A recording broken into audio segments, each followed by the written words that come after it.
My name is Daryl Carl. Thanks for being with us tonight. In our first story, Ghanaian business operators are being encouraged to explore the Turkish market to increase exports into that country. Turkish ambassador to Ghana, Nesrin Bayezid, says opportunities exist to enhance sustainable bilateral trade relations. She spoke to Lab Business after a meeting with the community in Kumasi. Prince Apia has more in this report.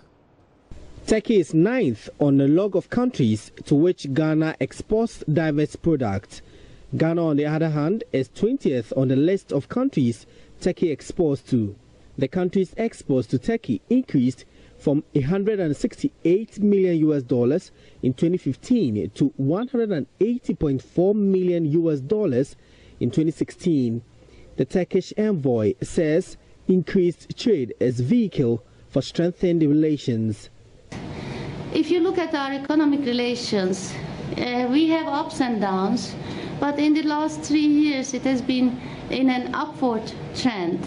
And last year, 2016, it reached $480 million. So to have a sustainable trade, we want to also encourage Ghana to export more. And this is your job. You have to promote Ghana better in Turkey, and we would like to help you in that way. Nesrin Bayezid revealed Turkey exported $298.5 million worth of goods to Ghana in 2016.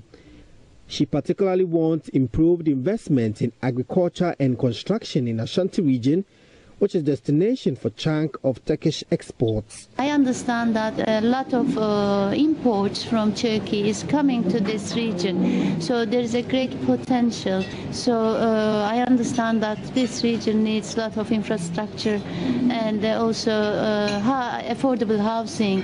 So we have many Turkish companies, and I'm glad to also emphasize that His Royal Highness told me yesterday that we can do a lot of things under his auspices, and especially agriculture is one area we would like to do, to see our companies to get involved, because Turkey is a country with a vast experience of agriculture, and we have a modern agricultural facilities. And so we hope that we can put all the strength of both countries and bring our companies together. Some business owners complain about language as a barrier to doing trade with their Turkish counterparts. Godwin Anto is president of Kumasi Turkey Traders and Cultural Association. We do a lot of business with them, but the language is often a challenge. So we want them to establish a school to teach their language to facilitate doing business with Turkey. The consultant believes engagement will also explore better funding opportunities for local businesses. We want to go beyond Ghanaian borders and see whether there may be certain Exim banks, being it in Turkey or wherever, that have certain products modeled, tailored to meet the needs of small, medium scale businesses. Okay, so financing is one major challenge. Prince Apia reporting. The amount of money government is planning to collect from taxes for next year is ambitious. That's the verdict of accounting and auditing firm PricewaterhouseCoopers on revenue targets set out in the 2018 budget. George Yafi has more on the firm's analysis on the budget statement. Government, according to the 2018 budget, is planning to raise almost 51 billion Ghana cedis for next year, representing about 6 billion cedis more than what it is hoping to collect in total revenue and grants for 2017. According to PricewaterhouseCoopers, this target can only be achieved by some intensified tax compliance measures, with the firm even warning that government could struggle in getting all the tax component, the total revenue and grants for this year. PwC in its analysis also noted that even though it welcomes the tax breaks on income of private universities, it is worried about how the taxpayer will be required to provide the evidence, the profit plowback. Also, On the introduction of alternate dispute resolution in resolving tax disputes, the accounting firm was of the view that mechanisms should be implemented in a way that would minimize all the bottlenecks. For me, the reason why this warning by the accounting firm should be taken serious is due to the fact that government is currently struggling to raise the revenue target for 2017. Meanwhile, senior country partner at PricewaterhouseCoopers, Vish Ashiagbo, tells Joy Business there's still a way out for government to improve tax collections.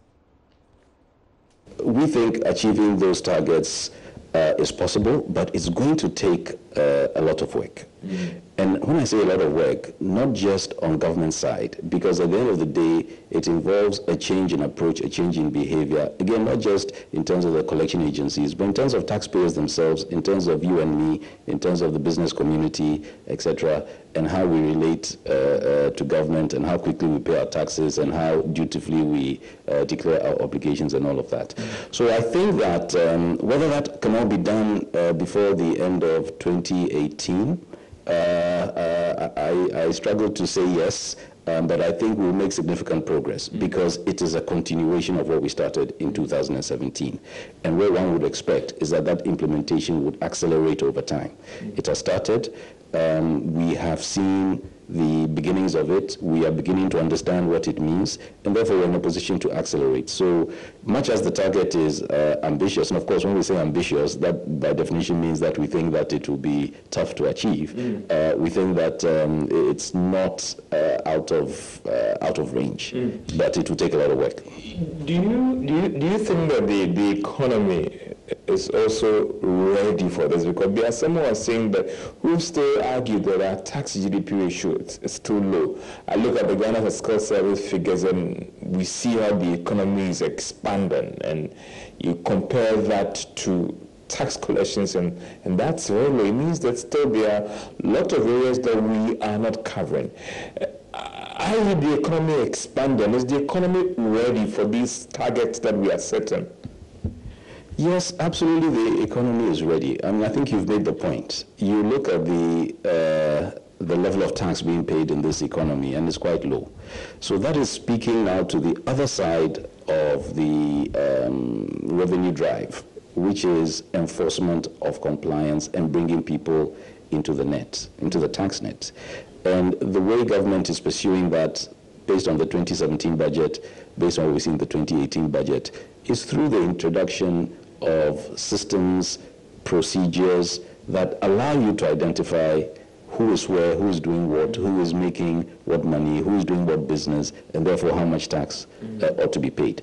There are other initiatives that took place in the 2017 budget. For example, if you remember the exemptions regime being abolished, I think it has since been modified slightly, but also to close loopholes and abuse in the system. So I think that there's opportunity for further revenue to be generated by bringing more people into the tax net. But again, that takes time and it takes work. It has started, and as I said before, I think we're now in a good position for those initiatives to be accelerated.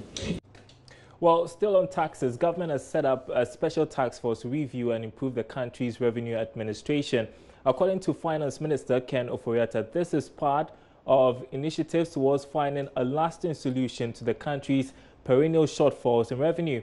The minister in the 2018 budget stated plans to enhance tax compliance, review exemption policies, and attract more taxpayers through initiatives such as the implementation of the National Identification Scheme. These are to complement the 2017 tax reviews undertaken to stimulate growth in the economy. Mr. Ofori-Atta admits more needs to be done in the implementation of these tax reviews if they are to yield the expected results. There were about 13 to 15 such things, and we took a bite at all of them. I mean, I think effectiveness for some of them is what we need to look at. And then, as you know, revenues have been a challenge, but I think penetration is an issue. So the expectation is the full implementation of EPOS, which is, the electronic system for all retailers, to get the tax stamp for manufacturing companies so that excise duties will be better done. So those, will likely come in the new year but at least we set up the structures. We are putting together a task force to look at the whole revenue regime, because that is creeping up in terms of the percentage of revenues that we have. If 650,000 people taking off of 35% of all of our revenues is something that you have to examine. Well, away from tax and revenue issues, Ghana could become a powerhouse in the sub-region and exporter of electricity from which the country can earn foreign exchange like cocoa, among other cash crops. That's according to former President John Kufuor. He disclosed this at the 10th anniversary launch and rebranding of strategic security systems at Bung near Tema. So if we would think of generating electricity as an export commodity, of course we satisfy the local market, but with some to spare to export to our neighborhood. Already, as you saw in the papers yesterday, Ghana exported or is exporting about 100 megawatts to Burkina Faso. I'm sure if we focused on Nigeria with all its resources, Ghana might export easily 1,000 megawatts to that country. And the returns, the hard currency earnings we get from that might easily, perhaps even exceed what we are getting from a very traditional export like cocoa. So a policy should look at the profitability of it and encourage private investors to move into the venture. Well, on his part, Chief Financial Officer of Strategic Security System, Razak Adam, says the company is currently in talks with the ECG and Bui Power Authority. This is a $56 million investment that we are undertaking. So at this point, another help that we're looking on the government side, you realize that an energy is always a public good. And it's not a product that you can just produce and go directly and sell to the people. The Vice President, as you heard earlier, was on record to have said that the only PPAs that they would consider is renewable. So right now we are in discussion with ECG, Bui Power Authority to have this. So they have to work with us, accelerate this process, because we have the investment in place and everything. The only other thing is make sure that that PPA is executed. This is not one of the portfolio PPA that people bundle around. As you have seen our facility, this is a serious company doing serious business with serious investment. So they need to take an indigenous company that has made such a leap also very serious and make sure that that PPA is what? Executed so we can move to site. In other news tonight, there's growing interest in the development of electronic designs and applications in Ghana and other parts of West Africa. The country's first Cadence Microelectronics Lab by Texas Instruments Incorporation of the U.S. provides further boost. This has led to successful design and fabrication of the first analog integrated circuit in sub-Saharan Africa. Officials say it holds the potential to enhance agricultural productivity in developing countries like Ghana. The first African workshop on emerging trends in circuits and systems was held in Kumasi at the Kwame Nkrumah University of Science and Technology. The workshop provides opportunities for engineering students of KNUST and Ashesi University to keep with the times in circuits and systems on current applications in Africa. It also creates a platform for engagement and network with leading researchers into circuits and systems from USA and Europe. However, the pace of research in circuits and systems in Ghana has been slow, according to experts. Professor Kwame Osei-Boateng is Dean of Faculty of Electrical and Computer Engineering at KNUST. Because for the engineer, it is about the design. When it comes to the fabrication, it's about, physicists. But the problem is that it goes with a very capital-intensive outlay to have a fab established. And so before you can go to the extent of doing it yourself, you must first build a market. You must first have a community of designers who are very actively working and at great volumes. So then it becomes economically sensible for anyone, even the government or any other private entity, to think of establishing a fab here. So we are at a stage where we are rather whipping up enthusiasm in the design, so that as more and more people go into design, as we position ourselves so that we can even have some of the things outsourced here, a time will come when it will become economically viable. Dr. Daniel Moore is Perception and Analytical Laboratory Manager at Texas Instruments in the United States. Dr. Moore therefore urges Ghana government to take advantage of available technologies to improve the national economy. So I think it's essential for countries like Ghana to expand their economy so that they can participate in the new economy, the digital economy. If you look at economies in China and in U.S., the amount that has gone into traditional areas like agriculture has been largely influenced by circuits and systems. So we're talking about the development of devices that can help farmers increase their productivity so that they have much higher yields, so that they use resources like water much more efficiently. They harvest energy that's available naturally, like wind energy and solar. All of these are tied into circuits and systems. Prince Apia reporting.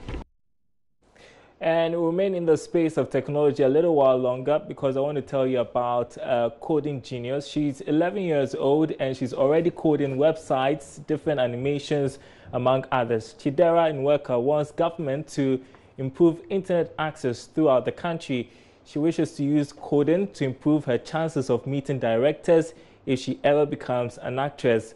Odilia Ntiamwa spoke to her on the occasion of the International Children's Day. So we came just about, within a space of about just 15 minutes, she had coded something beautiful and it's turned into a website. And it's a website for, I'm sure, young people talking about very interesting things. I'm here with Chidera. Chidera, good afternoon.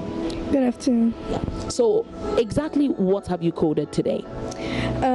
It's a story about a castle which a man was trying to protect. It had been in his family for 300 years and he was hoping to keep it that way.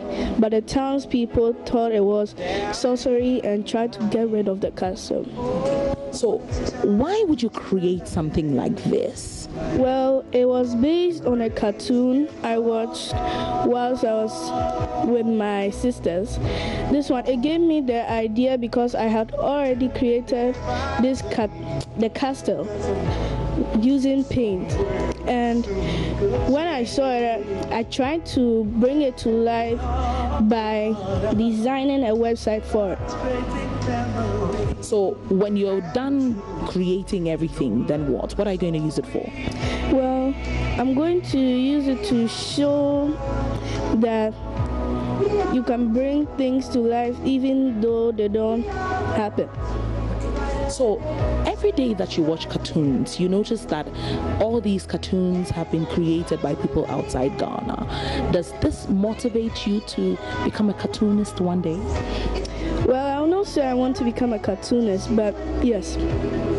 Tell us, when you create these cartoons and the things on your page and you show them to your friends or your teacher, are they amazed? Are they surprised that you've been able to put this kind of thing together?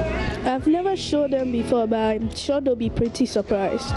So tell us, how did you, in the first place, decide to ever do anything coding? And how did you meet your coding teacher? Well, it's funny. My mommy had him to come and put like all the things in the shop on her laptop so that she could know the price. Then he told my mom that he could teach me somehow coding. He started from scratch. Then it got more interesting. Then he said he'll teach me something called HTML. Then when I got interested in it, my mom said I could do it and that she'd find out how it gets when I've done well. So when you started this, what sustained your interest, and what sort of coding have you been doing since you started really knowing how to code? Well, I've been coding, like I started by creating a website for my mom's shop. Then I started creating a website about what cars and suits are trending by getting the pictures of Uncle Eric's laptop. Then it got much interesting. I started creating stories on website to get more attention to my mother. So what sort of attention have you been able to get to your mother? Well, she was pretty surprised when I did the website about the shop. Then she got more surprised when I did it about the fashion, the cars and shoes that are trending. So where do you hope to take coding? Where do you want to see yourself in the next 10 years, 5 years? A popular person on the internet, which friends happily has so many viewers, and it's a great person to like. So exactly what do you want to become? I want to become, it's pretty hard. First, I wanted to become a doctor. Then my friend said you have to do surgery and see people's yucky intestines. Then I wanted to become a musician. Then people said they'll mock your name. Then I had an idea of becoming a coder banco. Eric said that it wasn't official that you get red eyes every day. Then I'll use coding to code most things and put videos of me acting on Facebook. Then maybe I could get attention from directors and movie makers to include me in their movies. How old are you? I'm 11. What are some of your expectations of IT use in this nation?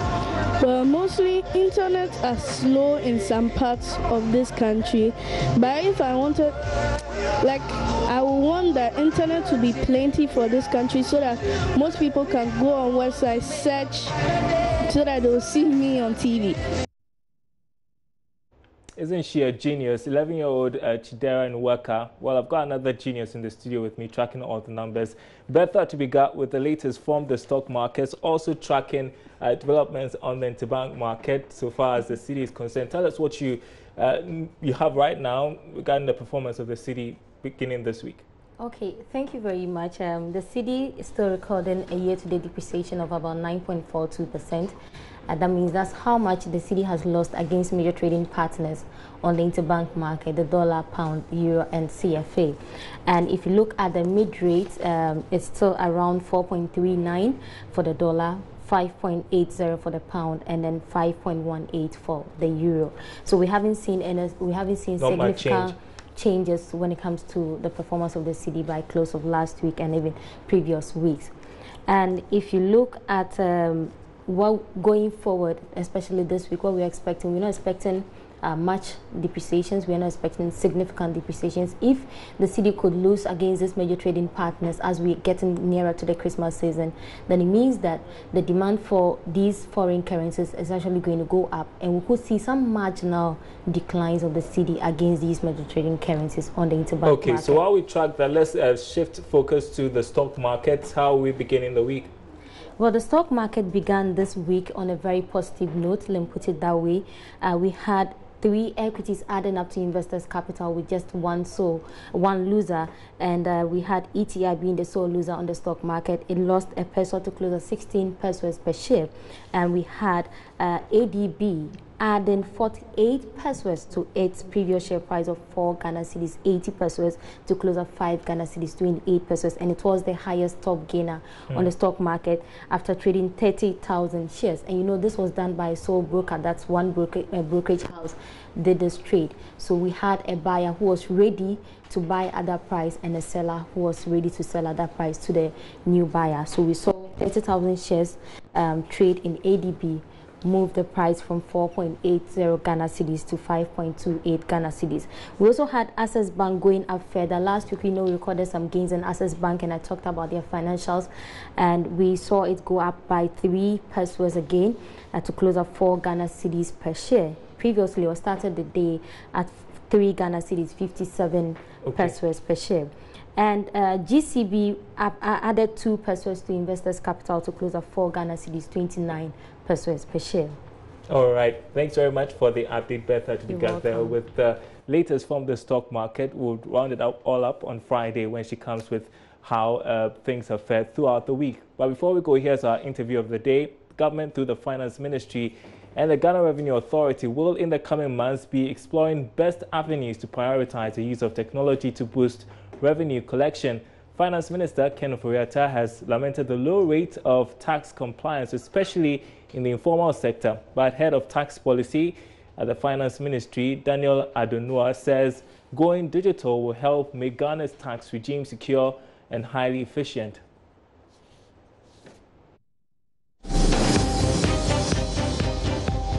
A system is being rolled out for the domestic tax revenue division, where basically this is also being looked at, so that those ones, when they are done, means that the GRA will have an automated system. There are online services linked to all of these ones that are there. The TRIP system, the domestic tax revenue, actually has an online system. And so the idea is to activate it as well. But for all of these things, you need the taxpayer identification number, which is what makes it very important that everybody should have a taxpayer identification number. Then you can manage the person in the system. Without the number, it's difficult getting to manage the process. So that's what makes some of these things that are being done very important. So when all is said and done, are we going to be expecting a very clean and progressive tax, collection system? End of year, end of next year? When exactly are we going to expect this to happen? Basically, for the GRA reforms, domestic tax reforms, most of the offices will be on by the end of the year. With the online, the issue of an online system is that there's certain security, you need to identify who you are dealing with. So that is one of the things that is what it is. So the national identification program and the addressing system are all things that are feeding into that project.